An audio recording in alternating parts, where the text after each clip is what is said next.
Good morning, or good afternoon, I guess.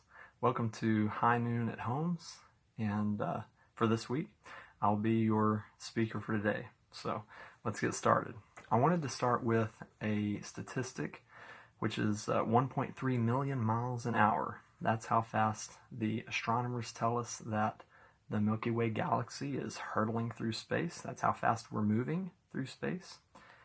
We're actually headed for another galaxy called the Andromeda Galaxy, and scientists predict that even though we're going really fast, we're going to collide with that galaxy in about 4.5 billion years. And they say it's not going to be a collision like a car crash, it's going to be more of an intertwining of galaxies to form a new galaxy. They promise it'll be a stunning stargazing light show for those of our descendants who may still be around at that time. But that stat about how fast we're moving, that really began my summer of space exploration, if you will, or what little I could explore through Google and through gazing up at the stars in our tree-laden neighborhood. I was introduced and reintroduced to more and more amazing universe facts that just blew my mind.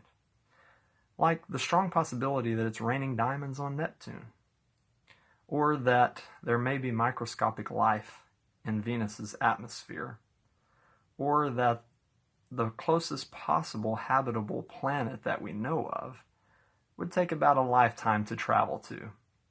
It's about 20 trillion miles away. And this is not to mention just figuring out where the North Star was, or what it actually is, and seeing Jupiter and Saturn.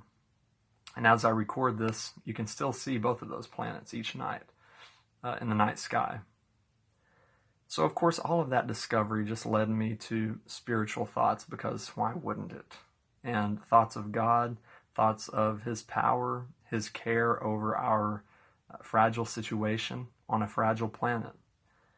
But most of all, really, it more often led me to Job, the biblical character Job. You'll recall that Job went through this horrific experience in losing everything in his life, his family, his livelihood, everything.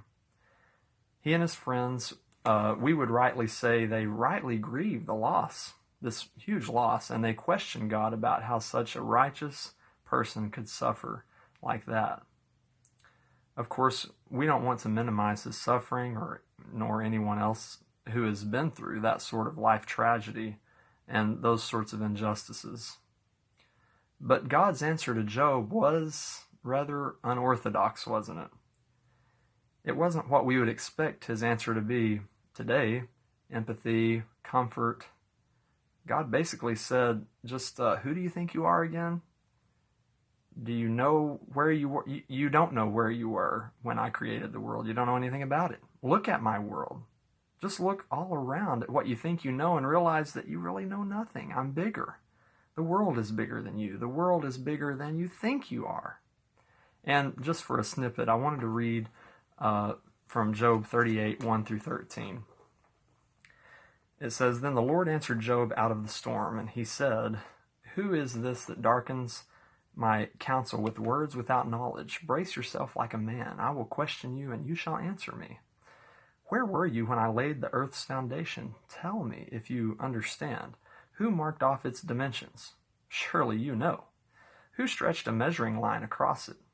On what were its footings set, or who laid its cornerstone? While the morning stars sang together, and all the angels shouted for joy. Who shut up the sea behind doors when it burst forth from the womb?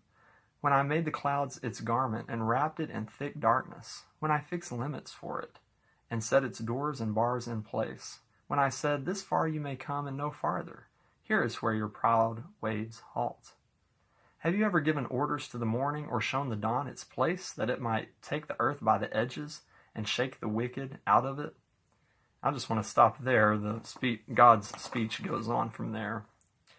And look how God, even at the end there, he throws something in about the sun and the dawn, the universe. How Job wouldn't know about that because he wasn't even there. And my conclusion of this is that God is never who we thought he was. We may understand a lot about the world now that Job didn't understand, But many mysteries still baffle scientists about the universe. We can't know why he would make raining diamonds on Neptune. We weren't there.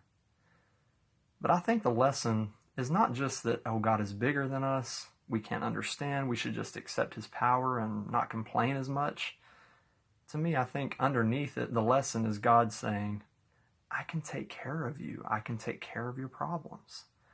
If I've done all of this in the universe that we don't even understand, if it's just so big, we can't even put our minds around it, then please know that I know about your life. I will take care of you. You're a very important part of creation. You're complex just like the rest of creation, and I know about you. And I will take care of you. I think the lesson is if God dresses the flowers in more splendor than Solomon, or knows when one sparrow falls to the ground, then he knows when we fall, and he can help us through it. I pray that you have a wonderful rest of the week, that God will make his presence known to you, whether you're going through trial or whether you have great joy.